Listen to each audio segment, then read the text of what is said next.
I'm going to raise some UK native moths. Let's have a look what we've got. The first one is an eyed hawk moth. I ordered these back in March, so what I'm going to have to do is put them in a tub and keep them in my shed until at least May. I'm going to use this sealed tub, and what I'm going to do is use the tissue that came with the packaging, and I'm going to place them in there. We've got some elephant hawk moths, we've got lime hawk moths, and we've got eyed hawk moths.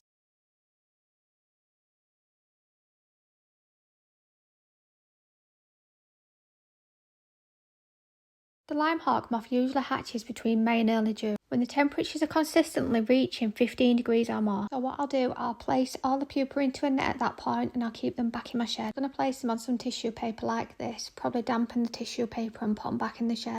First lime hawk moth hatched on the 26th of April. We have had quite a warm few weeks here, so that's probably why. Let's take a closer look at him. I want to gently encourage him to walk on my hand, so I just put my finger underneath his feet and his body. This just encourages him to come onto my finger. These moths are gorgeous, and as you can see, they're absolutely perfect for camouflage. Its wings are green and brown, which help it hide on the tree bark. During the day, these moths will stay still and hidden, but at night it becomes active and starts flying, looking for a mate. Close, the lime hawk moth looks almost fluffy, especially around its head and its body. That's because his body is covered in tiny scales, like all moths and butterflies. These scales help the moth warm up during the cold nights, and they can also absorb moisture, making the moth more weather resistant. Soft, furry look also helps him blend into surroundings, like moss or lynching on a tree bark, adding to his clever camouflage. He's got this cool defensive mechanism where, like you, he'll just shoot this at you. It's called meconium. It's basically just moth poop. I can't be mad at him because look how adorable his little face is. And if you look closely, it looks like he's even pouting. So the first lime hawk moth to hatch was a male, and not long after I had a female hatch, and when I went back to check in the net, I found them mating, and I think they spent around a full day doing this. It only took the moth a day or two and she laid her egg. The last time I had lime hawk moth eggs, only one survived because the larvae just refused to eat any food that I gave them. So this time around I really want to be prepared and I want them to survive. I'm going to collect all the eggs up and I'm going to place them into this little tub. They should only take between 7 and 10 days to hatch. The next moth to hatch is an eyed hawk moth. This was on the 6th of May. Never had these moths before, and honestly, how stunning are these? They're a lot bigger than I expected as well. Let's see if he's happy to walk onto my hand, and we'll take a look at him. Seems to be a bit of fluid on the side of his abdomen. I'm not quite sure what's happened there. I presume he must have done it when he was hatching out. At rest, these moths appear to be well camouflaged. His wings are patterned in soft browns and greys, blending perfectly with the tree bark. But when it's disturbed, it flashes a dramatic warning, opening its hind wings to reveal 2 bold blue and black eye spots. These eyes aren't real, of course, but they are meant to startle predators, giving the moth a chance to escape. This moth is part of the hawk moth family, known for their strong, fast flight, but unlike some of its relatives, it doesn't feed as an adult. Its sole mission is to mate and lay eggs. These usually emerge in late spring, usually May or June, and after spending the winter buried as a pupa in the soil, you'll find them near willow, poplar and apple trees, which is the favourite food of its caterpillar. These guys are just stunning, and I'm so happy to have the pleasure of being able to have these moths. I took the net into my bedroom and I wanted to try and get some photos of it. Put the net on my bed and I started getting my stuff out for the photography, when I heard a little noise, and it turns out the moth had hatched, and I was absolutely devastated because I wish I would have seen that happening. This is the elephant hawk moth, and what he'll do, he'll hang here for a few hours and he'll inflate and dry his wings. Colours of these moths will usually pupate in leaf litter between August and September, and they'll stay there till the following spring, and then they'll usually hatch between late May and early July, depending on what the temperature's been. The elephant hawk moth is such a beautiful moth with its bright pink and olive green wings. Really stands out. Another amazing thing about this moth is he can actually eat, and he has this huge long proboscis which actually curls up into his head like this. The amazing structure is curled up like a spring when it's not in use, but when the moth finds a flower, it uncoils the proboscis and slides it deep into the blossom to reach the nectar at the bottom. He uses this a little bit like a drinking straw, and in the wild they'll feed on things like honeysuckle, petunias, jasmine and other nice scented flowers. These flowers have deep tubes of nectar, perfect for the moth's specialised feeding style. I'm feeding him honey water just because I didn't have them flowers available because he hatched a little bit early.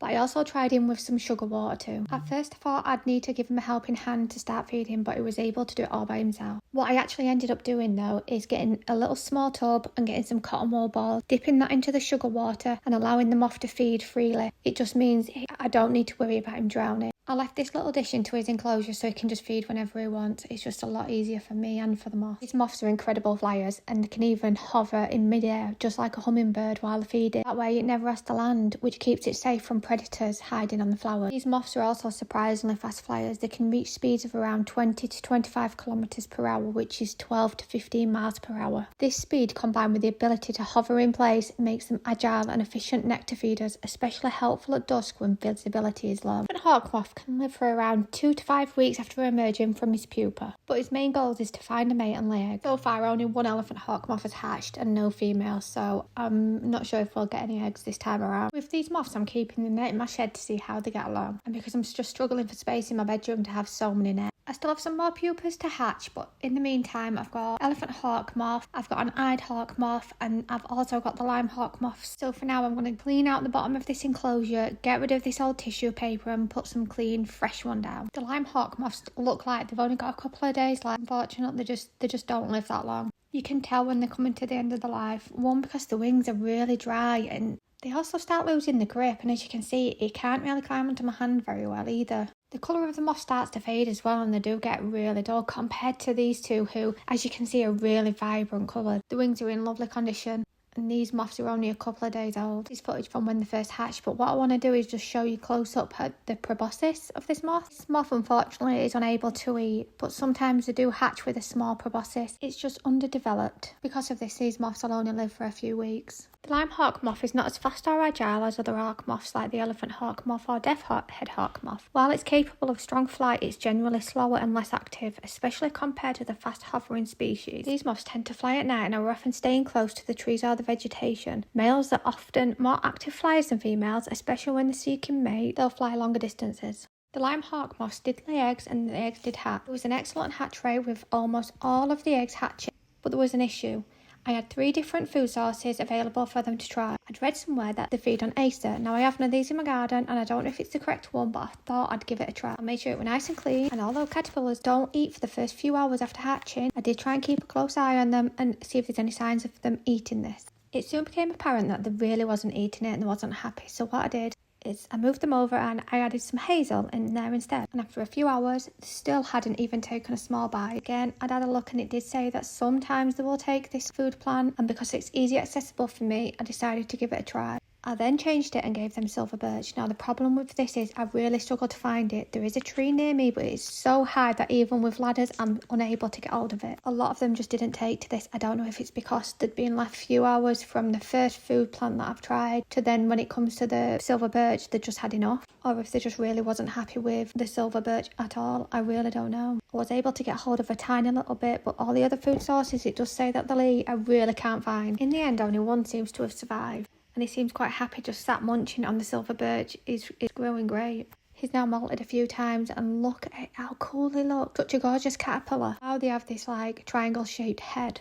In the meantime it's been quite difficult to find the silver bird. I'm able to get really small amounts at each time, which luckily for me I've only got one caterpillar so he's not going through it as much, and until I can find an elm or an alder tree I'll probably not be raising these ones again. But if you've ever been interested in raising moths, I definitely suggest that you should try it. As long as you can get hold of the food source to raise the caterpillars properly and you have some spare time each day just to clean them out, then you should give it a try, because look how wonderful they are when they finally hatch. Absolutely amazing to be able to see the full life cycle of these beautiful moths, especially the native ones as well, because I don't think that they get enough appreciation sometimes. When most people think of moths, they usually picture little white moths that eat your clothes, but that's not the case at all. Not all the time anyway. If you take a closer look, you'll discover that moths in the UK and Europe are some of the most beautiful and diverse and underappreciated moths that you'll find. With over 2,500 species in the UK alone, more than all of our butterflies combined, moths come in a dazzling variety of shapes, sizes and colours. Some are nighttime pollinators, helping the plants reproduce under the cover of darkness. Others are vital food sources for birds, bats and even hedgehogs, supporting the entire food chains. And they're clever too. Some caterpillars mimic twig or bird droppings to avoid being eaten. Others, like death's head hawk moths, squeak and scare predators. You'll find them over on my channel because they were one of my absolute favourites to raise. Just look at this moth that I found the other day in my bedroom. I think it's a scarce silver line.